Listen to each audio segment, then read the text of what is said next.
আবদ্ধ পানি থেকে কিভাবে মাছ ধরে দেখাবো সেটা আজকে। মানে এই জালটা ধরতে গেলে একটা অদ্ভুত রকমের এক জাল, যেটা প্রতি 1-2 মিনিট পর পরে মাছগুলো তুলে দেখুন দেখুন কীভাবে তুলছে। ফেলছে মনে হয় 1-2 মিনিট তুলছে। কতগুলো মাছ, ছোট মাছ, সবগুলো ছোট মাছ। আসলে এগুলা রান্না করলে খুবই সুস্বাদু হয়। আমরা সাধারণত বাজারেই গেলে হয়তো এইসব মাছ পাওয়া যায় আর কি। কীভাবে ধরে দেখুন, এই যে আবার দিছে। এটা কিন্তু এক প্রকারের আবদ্ধ পানির মধ্যেই মাছগুলো শিকার করতেছে। বিষয়টা খুবই ইন্টারেস্টিং। মানে কোনো খাবার না দিয়ে একটা জায়গায় কিছুক্ষণ পর পর জাল দিয়ে বসে থাকা, এরপরে একটু পরে আবার টান দিয়ে উপরে তোলা, বিষয়টা তো আসলে খুবই দেখার মতো। আমি যখন হাঁটতে বের হই তখন হঠাৎ চোখে পড়লো বিষয়টা। দেখেন আবার আরেকবার টান দিল, এই যে মাছ লাফ দিয়ে দিছে, এই যে মাছ উঠে গেছে, এবার কম উঠছে, ভালোই উঠছে যা উঠছে। দেখেন একটা পাথর দিয়ে দিছে, কিন্তু জালের মধ্যে কিন্তু একটা পাথর দিয়ে দিছে। এই পাথরটা টান দিয়ে ঠিক করে দিয়ে দিছে। মানে এই পাথরটা দেওয়া হলো মূলত জালটা যাতে নিচু হয়ে থাকে।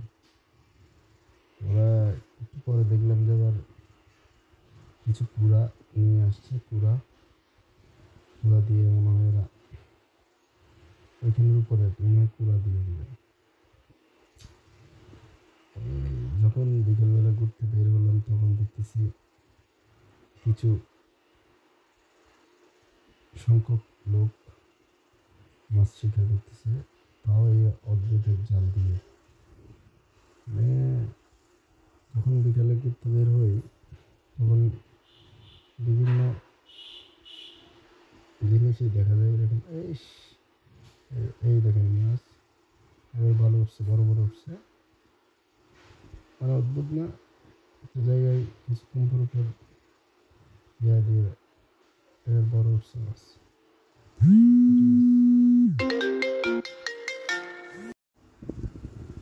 যে আবার দিল। যখন বিকেলে ঘুরতে বের হই তখন কিছু কিছু দৃশ্য চোখে ধরা পড়ে, তার মধ্যে এটা কিন্তু খুবই অন্যতম। এটা বিশেষ করে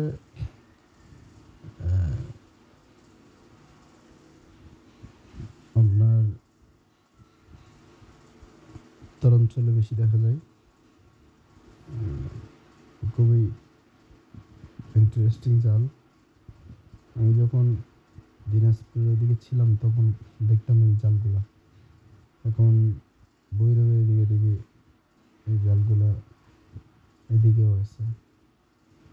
ভৈরবে তো অধিকাংশ মানুষ নদীর মাছই খাই, ভৈরব নদীর মাছ। এখানে সবচেয়ে মজার মাছ পাওয়া যায়, সেটা হলো বেলে মাছ। হয়তো দীঘার বাসায় বাইল্লারা মাছ বলে আর কি। এরপরে চিংড়ি মাছ, ছোট চিংড়িগুলো, ঠেঙ্গা পাওয়া যায়। এই ছোট মাছগুলো যেমন পাওয়া যায় তেমন দাম, অতিরিক্ত দাম।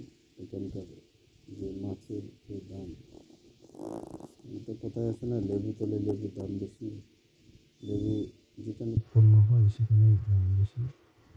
দেখেন আবার টান দিছে, এবার কি পাওয়া গেল, এবার উঠছে। মানে কোনো টানেই মিস যাচ্ছে না তার, প্রত্যেকটা টানেই কিন্তু মাছ পাওয়া যায়। আরেকটা কথা বলি আপনাদের সবার উদ্দেশ্যে, যেহেতু সবার উদ্দেশ্যেই সবাইকে দেখার জন্য যে ভিডিওগুলো দিই, তো সবার প্রতি একটা রিকোয়েস্ট থাকবে, আমার ভিডিওটা সাবস্ক্রাইব করবেন, লাইক দিবেন আর পাশে থাকবেন, যাতে ইন ফিউচারে ভালো ভালো ভিডিও দিতে পারি। তো সবার কাছে এটা প্রত্যাশা করি। দীর্ঘদিন হয়েছে অবশ্যই। আর একটা বিষয় হলো, সবসময় ভিডিও দিতে পারি না, কারণ যেহেতু একটা কর্পোরেট অফিসে জব করি, সেজন্য দিতে পারি না।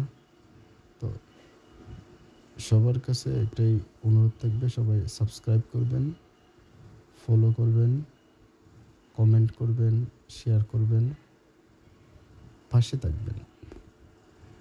আপনি আমার পাশে থাকবেন, আমি আপনার পাশে আছি। এভাবে যদি একে অপরের পাশে থাকে, তাহলে জীবনটা অনেক সুন্দর। আবার টান দিল দেখেন, এইখানেও এবারও কিন্তু 5-6টা মাছ উঠছে। তো সবাই ভালো থাকবেন। আশা করি আগামী দিনে আরও নতুন নতুন ভিডিও পাবেন। আল্লাহ হাফেজ।